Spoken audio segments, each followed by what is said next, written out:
Shalom, jumpa lagi bersama saya dalam renungan seri Berakar dalam Kristus, bagian yang ketiga. Firman Tuhan dari Roma pasal 3 ayat 23 mengatakan, semua orang telah berbuat dosa dan telah kehilangan kemuliaan Allah. Renungan kita diberi judul Masalah Terfatal. Ada sebuah cermin yang jatuh, dan cermin itu pun pecah. Sekarang, apapun yang dipantulkannya tidak akan pernah sama lagi. Hanya gambar rusak dan kacau yang akan tampak, dan ini benar-benar fatal. Demikianlah gambaran tentang keadaan manusia yang disebut sebagai cermin Allah yang telah jatuh ke dalam dosa. Masalah terfatal manusia adalah dosa. Firman Tuhan berkata, tidak ada yang benar, seorang pun tidak.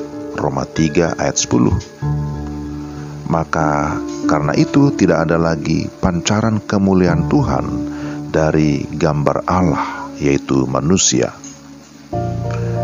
Bahkan sebagaimana Roma 3 ayat 23, semua orang telah berbuat dosa dan telah kehilangan kemuliaan Allah.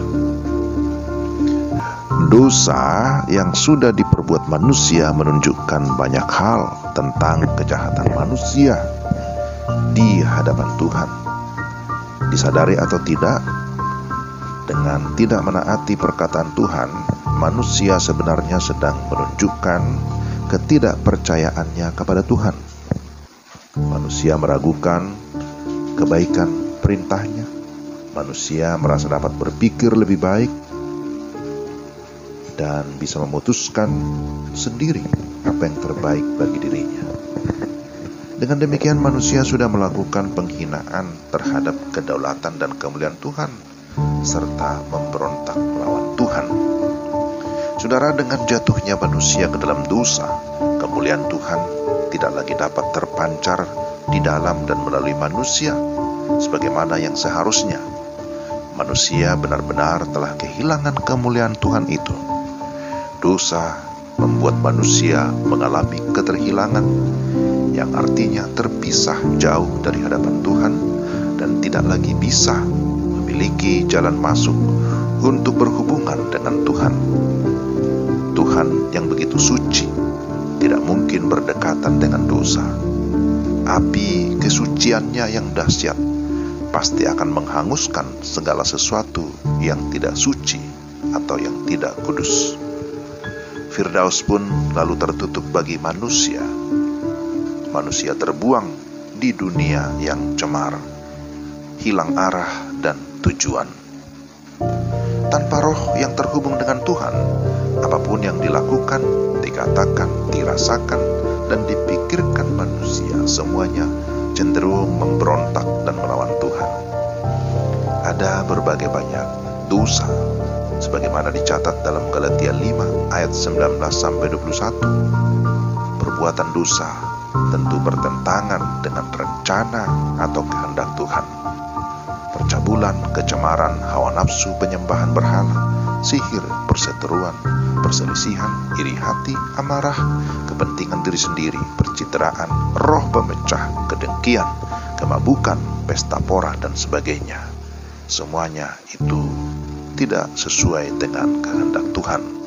Tujuan hidup manusia sudah bergulir ke arah yang berlawanan, mencari kemuliaan dan pementingan diri sendiri, berseteru dengan sesama, memberontak kepada Tuhan. Itulah kini ciri dan cara hidup manusia. Dan sekalipun secara fisik manusia masih tampak hidup dan terus berjuang untuk hidup, kehidupan manusia berdosa adalah kehidupan yang sia-sia, yang berujung pada maut. Sebab upah dosa adalah maut. Demikian Roma pasal 6 ayat 23. Saudara, semua manusia berdosa akan menghadapi penghakiman dan penghukuman Tuhan. Dan semua manusia tanpa terkecuali sedang menuju ke ke kebinasaan abadi. Bau kematian kekal sudah tercium sejak setiap manusia dilahirkan ke dunia ini. Betapa tragisnya. Karena itu, mari kita renungkan apa yang saya rasakan ketika saya menghayati bagian kejatuhan manusia dalam dosa yang terfatal ini. Apakah saya mengenali kekuatan dosa di dalam diri saya sendiri yang terus bergulat melawan Tuhan? Apakah itu? Mari kita menyadari bahwa dosa itu adalah sesuatu yang sangat fatal, sesuatu yang sangat serius. Maka jangan pernah bermain-main dengan dosa. Mari kita berdoa. Tuhan, terima kasih untuk renungan hari ini yang mengingatkan kami supaya kami sungguh-sungguh menjauhkan diri dari dosa, karena dosa itu sesuatu yang fatal. Dosalah yang menjauhkan manusia dari Tuhan. Dosalah yang membuat manusia binasa. Dosalah yang membuat manusia kehilangan kemuliaan Allah. Tuhan, terima kasih. Kami mohon Roh Kudus kiranya menolong kami supaya kami tetap hidup di dalam kekudusan, hidup sesuai dengan kebenaran firman, hidup di dalam kebenaran. Dalam nama Yesus kami berdoa. Amin. Demikian saudara-saudara renungan kita hari ini. Tuhan memberkati.